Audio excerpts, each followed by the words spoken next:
This is macOS Ken. Pack your bags, then unpack them for WWDC. The next batch of OS beta starts its roll, and Apple is running a curious test in the App Store.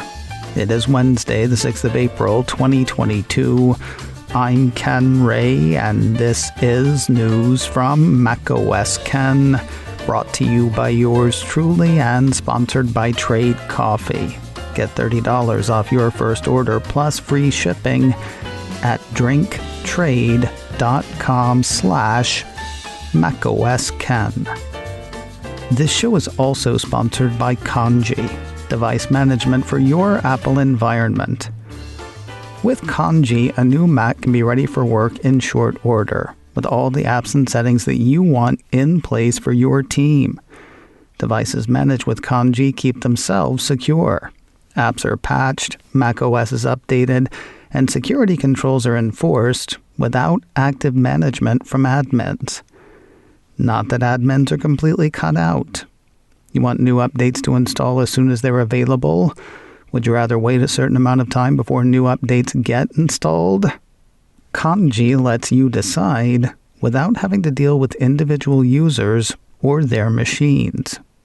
Mac, iPad, iPhone, Apple TV, whatever Apple hardware your business uses, Kanji can simplify managing those devices.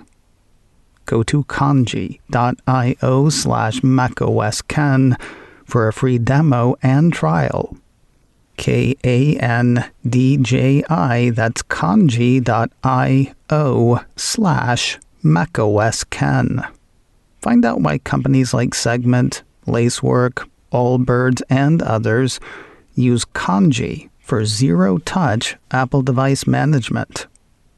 KANDJI, again, that is kanji.io/macOSKen.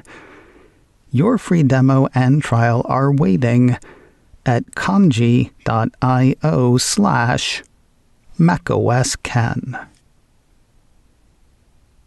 Good news and other news around Worldwide Developer Conference 2022. The good news, Apple issued a press release Tuesday announcing dates for the event. It is set to run Monday the 6th of June through Friday the 10th. The other news, it'll be mostly an online affair. I say mostly because a few people will get together to watch at Apple Park.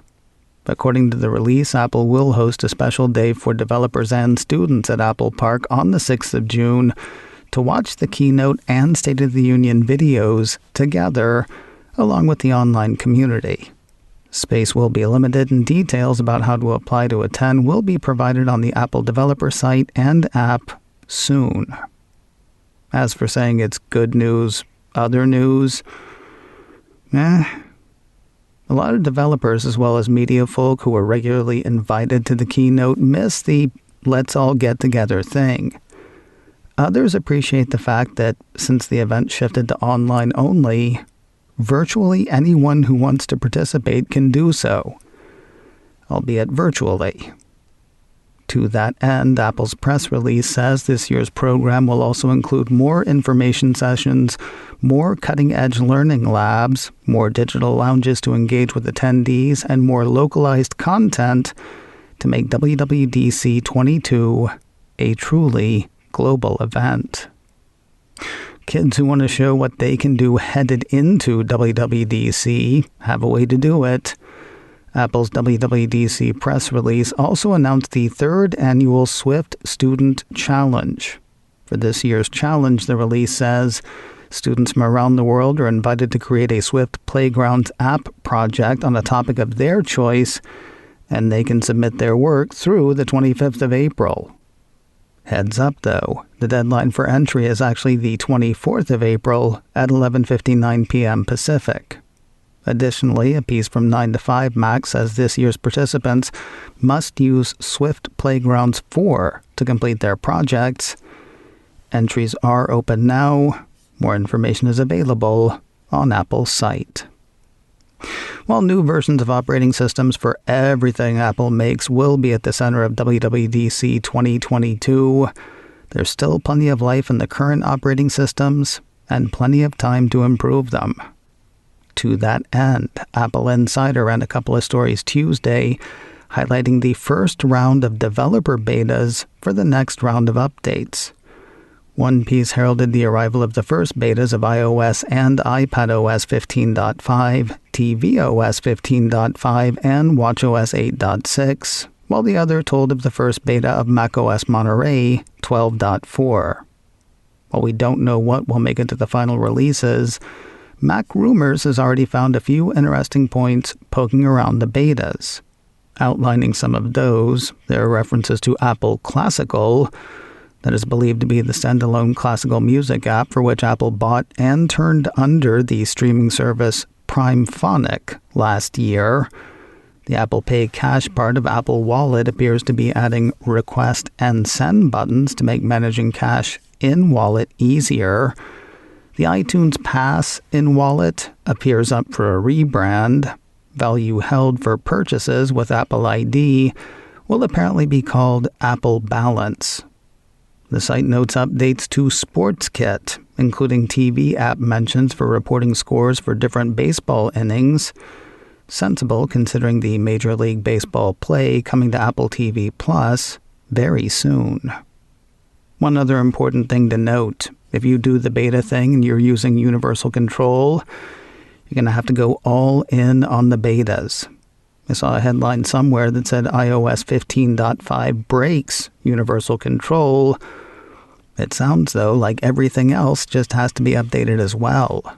The Mac Rumors piece has Apple saying that Universal Control in the new iPadOS 15.5 and macOS Monterey 12.4 updates is not compatible with machines running macOS 12.3 or iPadOS 15.4, so Apple suggests that, as a workaround, users should update their Universal Control devices to the new betas.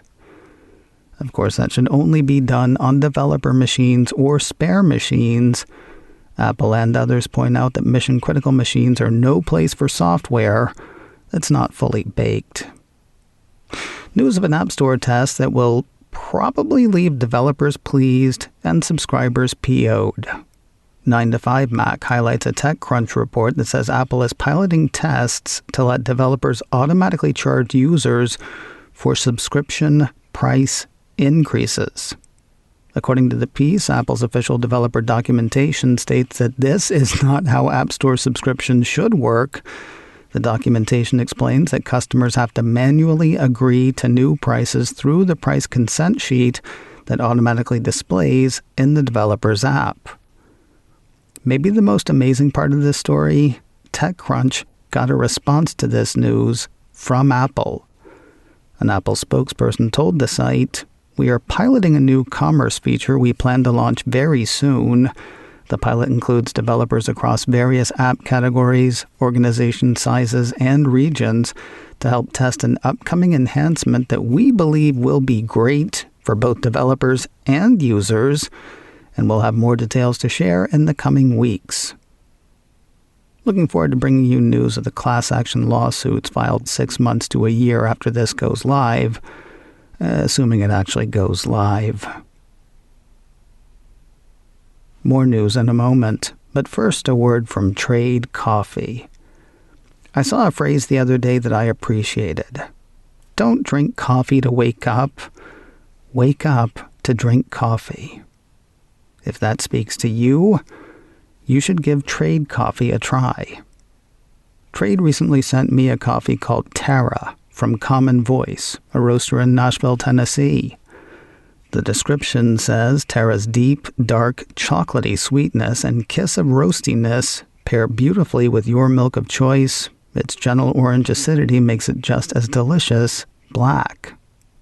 I didn't try it black, but I can tell you it was delicious. The kind of thing I would have chosen for myself if I had all the time in the world to travel and knowledge of scores of small roasters across the country. I don't. Instead, Trade Coffee learned what I like and brought me just the right roast. And they can do the same for you. Right now, Trade is offering new subscribers a total of $30 off your first order, plus free shipping when you go to drinktrade.com/Apple. drinktrade.com/macOSken. That is more than 40 cups of coffee for free. Get started by taking their quiz at drinktrade.com/macOSken and let Trade find you a coffee you'll love. That's drinktrade.com/macOSken for $30 off. Wouldn't you think the world would stop in Ukraine's neck of the woods?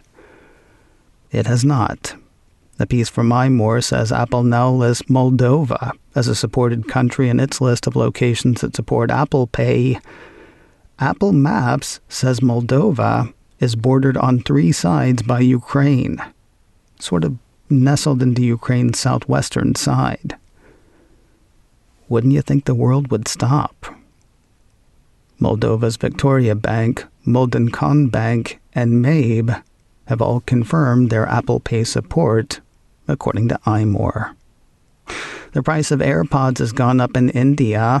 A piece from Mac Rumors says the Cupertino company has raised the price of the entire line of AirPods for the subcontinent, thanks to new import duties imposed by the Indian government.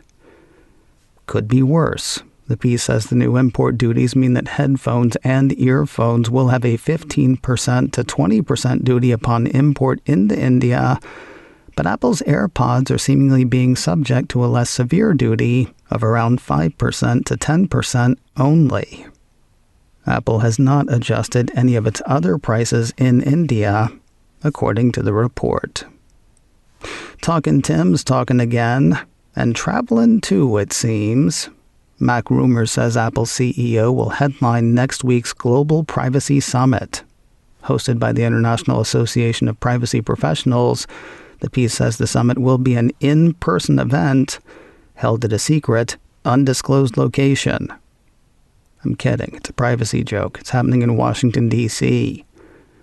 Announcing the keynote, the organization said Tim Cook is a leading and influential voice for the privacy community, especially as Apple remains a critical player in the broader environment in which the digital economy operates. We look forward to his contributions to the event's powerful dialogue on privacy and trust in the digital economy. If you're interested, you can look forward to that as well. Cook's speech is set for next Tuesday, the 12th of April, at about 9:15 Eastern. It'll be streamed live on YouTube, according to Mac Rumors. And finally today, if you're looking to get physical again, you don't have long to wait. Apple TV Plus issued a press release Tuesday teasing the second season of the series Physical, the dark comedy starring and executive produced by Rose Byrne. Describing the sophomore season, Apple says Season 2 finds our hero, Sheila Rubin, played by Byrne, having successfully launched her first fitness video, only to encounter some new and bigger obstacles on her path. She is torn between loyalty to her husband and the values he represents, and a dangerous attraction to someone else. And since she's no longer the only game in town, she finds herself having to outrun some fierce new competitors on the road to building a full-fledged fitness empire. Episode 1 of Season 2 premieres Friday, the 3rd of June. You can, of course, catch the first season of Physical now on Apple TV+. macOS Ken, brought to you by me and sponsored by Kanji, device management for your Apple environment. Learn more at kanji.io/macOSken. This show is also sponsored by Trade Coffee. Get $30 off your first order plus free shipping at drinktrade.com/macOSken. Advertising handled by Backbeat Media. Online at backbeatmedia.com. You can reach me a couple of ways. info@macosken.com or call 716-780-4080. Until next time, that is news from macOS Ken. I'm Ken Ray.